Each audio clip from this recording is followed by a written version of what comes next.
Jordan Peterson was recently featured on Jubilee on their series called Surrounded, where he gave 4 distinct claims about the nature of religion and God, and then he engaged in conversation with 25 atheists about those claims. Hello there, I'm Dr. Jordan Peterson. I'm a clinical psychologist, a professor emeritus at the University of Toronto, an author, a podcaster, public speaker, and today I'm surrounded by 25 atheists. And now people have already started to make YouTube videos calling Jordan Peterson out, going through his arguments and debunking them and refuting them. And the issue that I see in most of these videos is that they don't have a background in the things that Jordan Peterson is using to ground his arguments. Jordan Peterson is heavily influenced by Jungian analytical psychology. He's first and foremost a clinical psychologist by training, and most likely learned his worldview and techniques from the psychoanalytic tradition. My background is in clinical psychology and Jungian analytical psychology specifically. I've also read Jordan Peterson's magnum opus, at least in the clinical psychology world, Maps of Meaning. So in this video, I'm not necessarily trying to debunk or bolster Jordan Peterson's arguments or the arguments of others. What I'm trying to do is add additional context to the Jungian analytical theories that undergird Jordan Peterson's own arguments. Because I think a lot of what he says is repurposed Jungian content. Before we get started, please consider subscribing, as it really helps a small channel like this out. Let's get in the first argument by this guy named Cade. Atheists reject God, but they don't understand what they're rejecting. So this claim here that atheists don't know what they're rejecting. My background is in studying to become a traditional Catholic priest, daily mass, daily rosary, going on long retreats, deep into the magisterium and biblical hermeneutics. Like, I was thoroughly in it. And it seems like I do know what I'm missing. Is there something that I missed over years of study, both this issue formally and living out religion so deeply? So Cade's fundamental argument can be summed up in one simple question. Why doesn't familiarity with the biblical doctrine make me knowledgeable in my rejection of it? And Jordan Peterson, although approaches this in a little bit of an awkward way, I think the point that he's trying to make is still valid. He says, Well, you obviously feel that you missed something when you were practicing for the priesthood. Your aim was off then. Essentially what Jordan Peterson is saying is that familiarity is not a good basis for belief. You can be knowledgeable about a doctrine, but that's not an accurate predictor of whether or not someone would believe. And that the evidence that he points towards is Cade's own previous experience with Christianity. That he was knowledgeable about the doctrine, rooted his belief in that knowledge, and it was wrong. So he's saying now, what gives you such confidence to root your current disbelief in religion in your knowledge of the doctrine? To sum it up even more, basically Jordan Peterson's saying that knowledge of a topic is not a good predictor of the accuracy of one's belief in that topic. And I think this is actually a very valid point and something that is seen in the reverse. Individuals who believe in religion don't believe so based on their knowledge of biblical doctrine or the doctrine of their tradition. They believe so based on additional factors, usually ones relating more to emotion. So for Jordan Peterson, which he'll explain in a moment, to argue that, maybe your belief isn't so much a function of your knowledge of the religion, but some other factors. And these two factors are things that he mentions in the next clip. My experience with atheists is twofold. Is that they have a very reductive notion of what constitutes God, let's say in the Judeo-Christian tradition. And they've often been hurt by someone who was religious or by the religious enterprise or perhaps by God himself, so to speak, and that's left them with an animus. Jordan Peterson mentions 2 factors that he thinks are an accurate predictor of one's belief, more so than somebody's knowledge base about a specific religion. He mentions that people often come to religion with a reductionist point of view, and how much you reduce that religion will influence how likely you are to believe it. The second thing he mentions is that some type of emotionally traumatic event in the past could lead somebody to no longer believe in religion or be completely turned off by the idea. I think that these are 2 valid points, especially the reductionist point of view. I've already mentioned that people oftentimes believe things not based on logical, reasonable arguments or knowledge of a topic, but they believe or don't believe in things based on emotional factors. And so I think it's valid to say that previous emotional events might be more accurate in predicting religious belief than an individual's understanding of the religion. The scientific mindset and the scientific method, I've defended on this channel a ton, and I will always reiterate, there's nothing wrong with the scientific method. It has a specific purpose, but it's important to recognize its limits. inherently it is limiting. It is limiting everything to factors that can be observed. There are certain principles of science that are assumed and they must be abided by in that method. It's inherently reductionist in what it can evaluate. It's not going to evaluate these grand theories. It has to evaluate slivers of it at a time.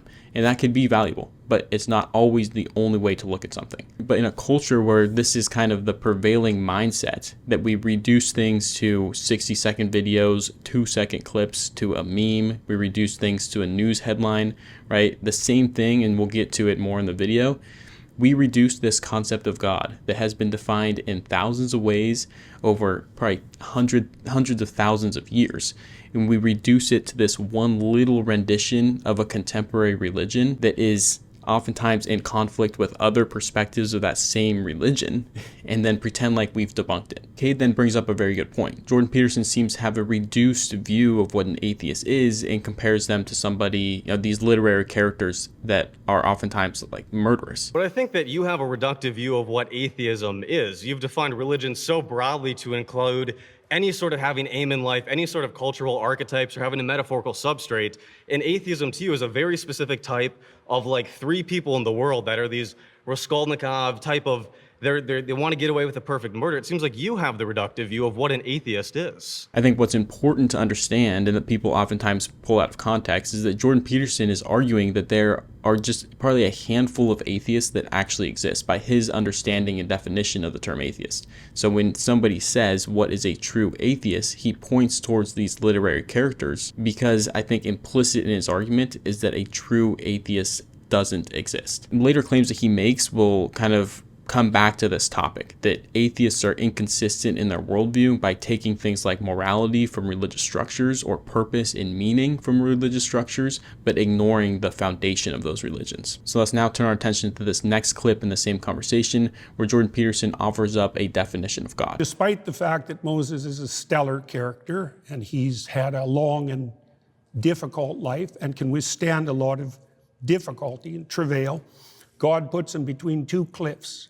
So he can just see a crack of what's in front of him. And when God walks by, he allows him to see his back.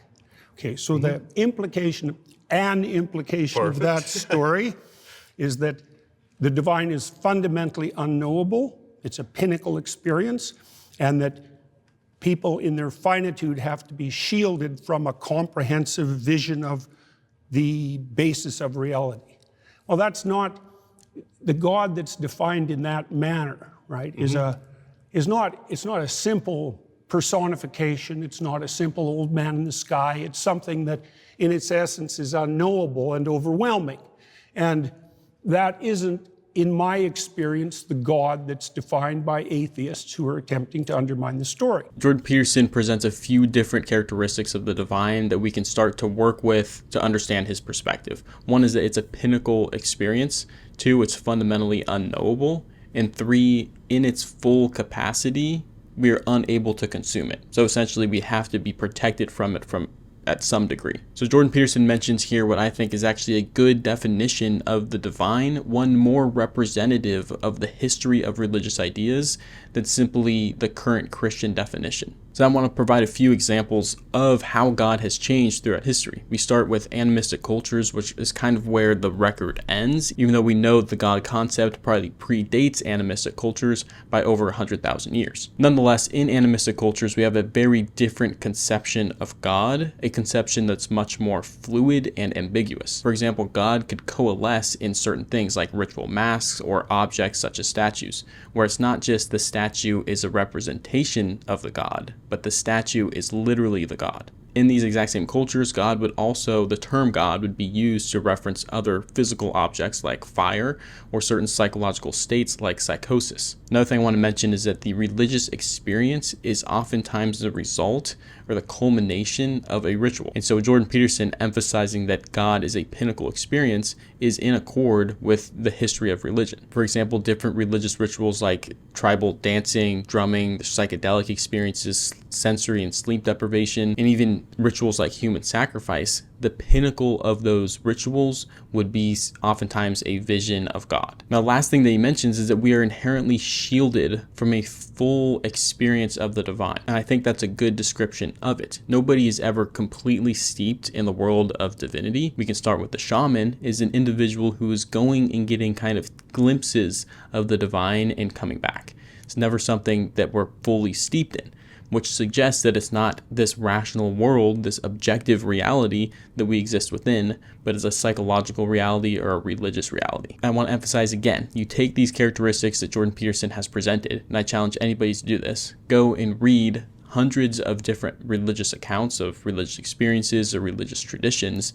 that actually encompass the entire history of the concept.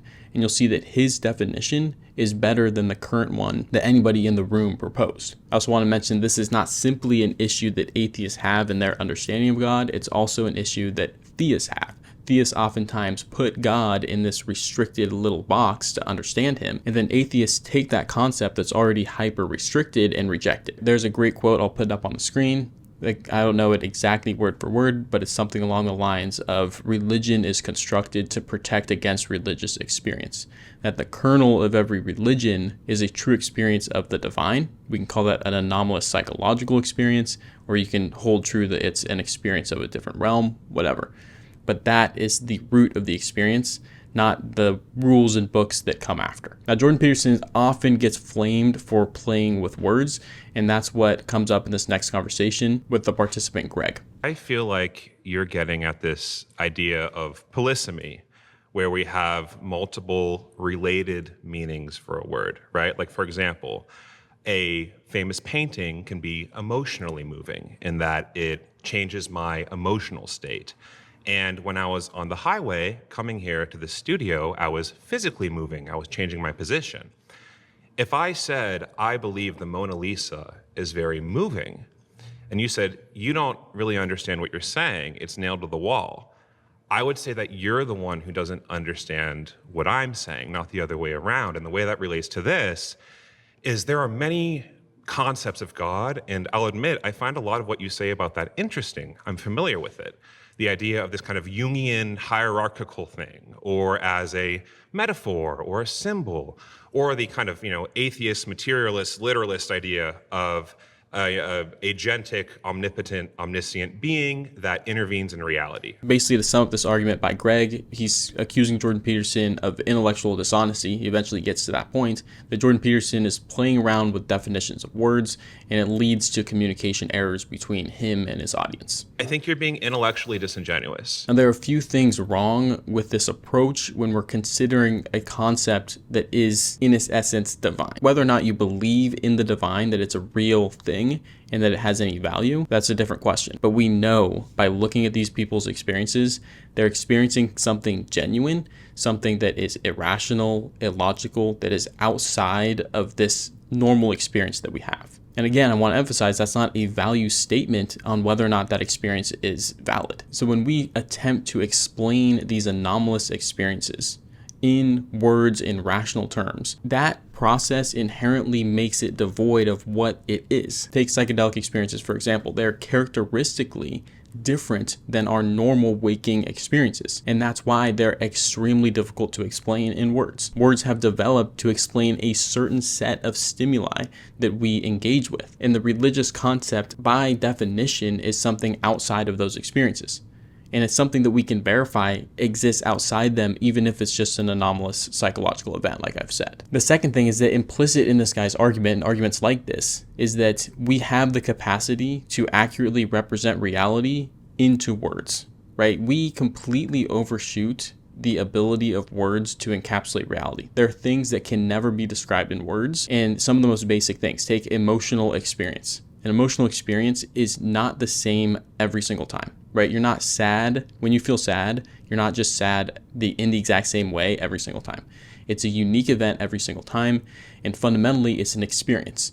There is no way to take that experience and put it into words in a way that perfectly represents that experience. Furthermore, we know that the concept of God originated in a time where we utilize language differently. It's long been a question. Why did poetic prose, why did metaphorical language in epic poetry originate before the standard prose that we have today? I think the answer to that question still remains unknown, but the point I'm trying to make is that language first originated in its metaphorical form, and the concept of God originated through language that was metaphorically based. So when we look back and try to use standard prose that we have today to define and understand God, we're looking at it through a completely different lens. That's why things like metaphor exist, things like poetry and music exist, to encapsulate experience that goes beyond written language. What follows after this is a conversation about conscience, and Jordan Peterson kind of extending the definition of God to mean conscience in general. What is it that you think guides you when you're talking to me to help you determine whether what you say is true? Logic, memory, reasoning, sensory information.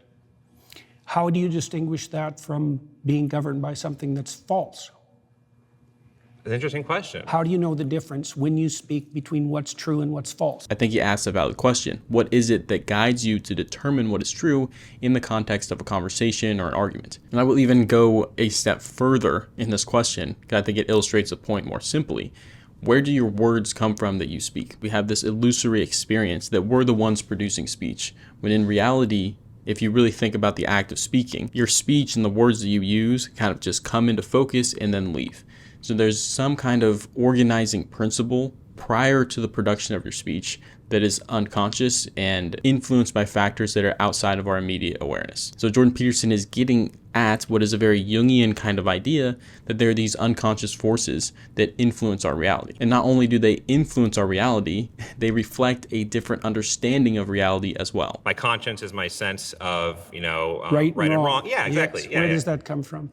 I would say that comes from an evolved capacity to empathize and a recognition of the benefits of engaging with and nurturing that capacity. And then that empathy is constrained and guided by reason, right? Like, for example, I am driving down the highway, there's a kitten in the road. I'm going to empathetically feel, oh my God, I want to save the kitten, but then reasonably, like, I'm going to get hit by a car, right? So that's sort of the process through which I make ethical decisions. Okay, is how do empathy you- constrained by reason? Do you think that people can differ in their response to something empathically? Yeah. Is there a mediating principle that can tell you one person who's empathic and another person who's empathic that disagree, who's correct?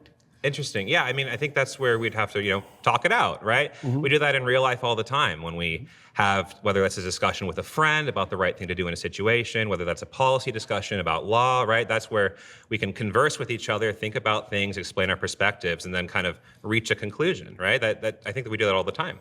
So Elijah, the prophet Elijah, defined God in the Old Testament as the voice of conscience within. Okay. That's a definition. So you're saying by that definition of God, I see this kind of goes back to where I'm saying initially. I'm not defining it. Elijah defined so it. as Elijah defines It's God. defined that way in Jonah, too. Okay, so as Cardinal Newman also Got defined it. it that As way. So this whole conversation of conscience and how it can guide moral behavior, I think, is an extremely important one, and one that Jung also recognized as being a part of this concept of God. Jung, and if I can find the clip, I'll put it up, famously defined God as that which crosses your will. For whatever reason, human psychological organization is limited in certain ways. We have a perspective, we can call it our consciousness, that guides us to do certain things, but it succumbs to a variety of different forces that are outside of our immediate awareness, but still come from within. So if we really break down conscience to what it is, we see that there's a lot of different parts moving, and we see kind of where Jordan Peterson is going with this and why he mentions this as a defining feature of God. So first you have some kind of agent that is acting and engaging in moral behaviors. And so inherently in engaging in moral behaviors, it kind of presupposes this moral landscape. A way to think about it is that when that acting agent departs from this standard or from this goal, from this route, there's another element of our psychic life that takes almost like a third person perspective and will look down at that, or maybe down isn't the right word, but we'll evaluate that situation and introduce another perspective and be like, hey, you should not be behaving this way. Or even the reverse, you should do something in this situation. It's a voice inside of your head that tells you kind of what to do in certain situations, or that feeling that you get when you know you've done something wrong. Essentially, what's being presupposed or attempted to be defined by Jung and by Jordan Peterson is this acting agent that is in our own mind that conflicts with our own actions and behaviors, but for some reason has like the ultimate trump card of like, I am aware of the standard. I'm also aware of when you deviate from the standard. And unlike you, who can distort your reality and engage behaviors you know are bad, I don't have that privilege. And I instead voice my opinion in this situation. It's an extremely complicated mechanism, and a mechanism where it just tweaks slightly, you can start to understand where these religious concepts are coming from, like a guardian angel or like the voice of God being in your ear. I want to mention just one last thing before we start to kind of summarize this first section of the video. It's this concept of psychical reality. Jung distinguished between psychical reality and objective reality. There's reality that we see, that we experience as real, but there's a reality that's even more fundamental to that and even more close to the stimulus that creates it. Here's an image that hopefully explains it a little bit better than I could with just words. There's sensory input that results in what Jung called these images.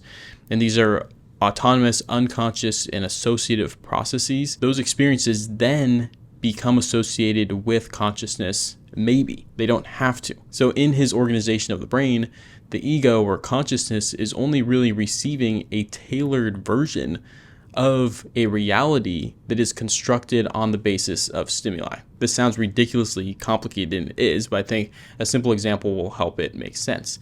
When we look around the room, there's colors all over the place, but none of those colors are objectively real, even though you could easily see someone defining them as objectively real. So what we see is that the conscious experience of the sensory stimulus is actually one layer removed, 2 layers actually, removed from objective reality. What's closer to the objective reality is the psychical reality that is partially conscious and unconscious and obeys these rules that we don't really understand. And so again, when we see a color, we're not seeing an objective portion of reality. We're seeing a mental construct, but its association with consciousness makes it seem as if it's objective, when in reality, there's something going on below the surface that constructs this image. I mention this because it's so important that if there is a psychical reality that is more fundamental than the objective reality that we think is the most fundamental, then that is the reality. Those are the experiences. That is the data that we should be looking at to make more objective determinations about reality. So that's all I have for this first section of the video. I will be releasing the second section hopefully pretty soon. I do want to reiterate, I think Jordan Peterson and the way he communicates certain things is very complicated, but I think there's ultimately reason for it.